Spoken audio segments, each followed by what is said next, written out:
Joining us right now, we've got Senator Tom Cotton, a Republican from the great state of Arkansas. And good morning to you, Senator. Good morning. Good morning. Great to be on with y'all. It's great to have you as well. Listen, as we join you there at the Q Center this morning, we've actually got a Fox News alert.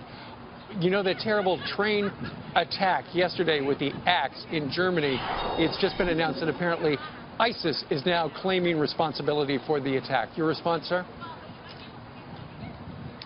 Well, I've seen that the Islamic State has claimed responsibility for the train attack in Germany and for the truck attack last week in France. This is part of their mode of operating. They encourage their followers not to travel to Syria if they face any risk of apprehension, but rather to stay in their home countries and attack their fellow citizens with whatever means possible. This is a little bit different than what we saw in Al-Qaeda 15 years ago that focused on spectacular attacks. So while the deaths or casualties number in the dozens, not the thousands, it means also that these attacks are likely to be more common. That's one reason why we can't simply sit on defense in the war on terror. We have to hit them harder and hit them faster. Senator, everyone was looking forward to your speech, and you did extremely well last night, in my humble opinion. I was in the arena at the time. I like to add to this. What I think is so different about the last 7 years, unlike the previous challenges, the same challenge that we had with the previous 8 years, is that no one acknowledges that this is a terror attack. In Orlando, they want to blame guns. In Nice, they said it was a crazy guy. Well, he was studying the Orlando attack, and ISIS took credit for him. This guy screamed Allah Akbar and had a knife and an axe and was an illegal immigrant from Afghanistan, and people are trying to soft pedal the reality of it. Why do you see the reality and so many others aren't? Well, all these attacks are terrorist attacks by radical Islamic jihadis. It doesn't matter whether they fly planes into buildings or whether they take a knife or an axe onto a train. They are all directed or inspired by groups like the Islamic State or Al-Qaeda. And frankly, I don't see much of a distinction between those two. First, the victims are just as dead if it was inspired as directed.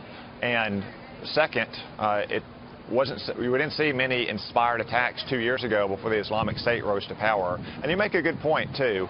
It's a reminder of just how dangerous the decision was last year in Europe to let in hundreds of thousands of unvetted migrants from the Middle East. It's a reminder of how we have to enforce our borders and make sure we know exactly who's coming here and that they do not pose a risk to the American people. That had a lot to do with the theme we heard last night. Here's a little from Sheriff Clark and Rudy Giuliani thinking about America first and security. Let's listen. Ladies and gentlemen, I would like to make something very clear.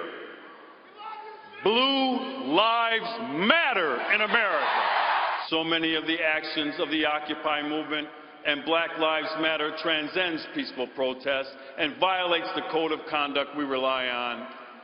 I call it anarchy. And we say thank you to every police officer and law enforcement agent who's out tonight protecting us, black, white, Latino, of every race, every color, every creed, every sexual orientation. When they come to save your life, they don't ask if you are black or white. They just come to save you. What happened to there's no black America, there's no white America, there is just America. What happened to it? Where did it go? Senator, what did you think about Rudy's comments? Pretty powerful. And Sheriff. Yeah, Rudy gave a great speech. It was quite a stem winder. The Republican Party always backs the blue. We always thank, appreciate, and support our law enforcement officers. And I think it's important that anytime there's any kind of use of force by the police, that we don't jump to conclusions. We let the investigation occur, we get the facts, and we don't fan the flames of racial tensions. Too many political leaders do that today, when what we need to do, especially in the wake of 2 assassinations of police officers, is support our law enforcement officers as they do the very difficult job of keeping us safe on our streets. Right. You know, I think, Senator, one of the things people who watch this week and next week will be struck by is the 2 different approaches to politics in America right now. We're seeing what the Republicans' goal is. You know, it is the law and order candidacy. Donald Trump made that very clear. last week. And Hillary Clinton, if you like what she's done in the last 20 years in American politics, you got a clear choice, the businessman or the lifelong politician. Well, there's no one in American politics today that embodies and symbolizes the failed status quo of stale liberal ideas of the last 40 years than Hillary Clinton. So you're hearing a very different message from the Republican Party this week. It is a message of law and order, that we're going to defend our safety on our streets and we're going to defend our national security abroad. Yeah, you believe firmly that Donald Trump's going to win. I know you've said in the past we've been leading from behind, but you're saying help is on the way. Yeah, after 8 years of Democratic and Obama budgets, our military is woefully underfunded. We're having to borrow from training aircraft just to make sure our planes fighting the Islamic State are able to stay in the skies. Our troops are barely getting the training they need before they go overseas, which means we're robbing our seed corn for future weapons and investments in our future troops. That has to stop. And in the future, in a Trump-Pence administration with a Republican Congress, our troops will know help is on the way. Senator, you're an Ivy League grad who decides to serve in the military with tons of options. Then you want to get into the infantry. You go to Congress, you win. You go to the Senate, you win. People are saying you're the future of the party in many respects.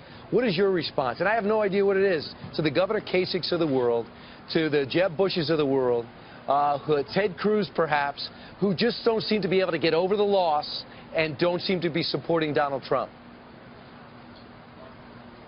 Well, it's very kind. I've had lots of folks here from around the country express their support for me. I'm very grateful to be serving in the U.S. Senate, working for Arkansas and working for America. I'm very glad to have a little baby at home and another one on the way this Christmas. So that's where my focus is going to be over the next few months, is doing my work in the Senate and on my family. Thank you. And what about the others that aren't on board with Donald Trump?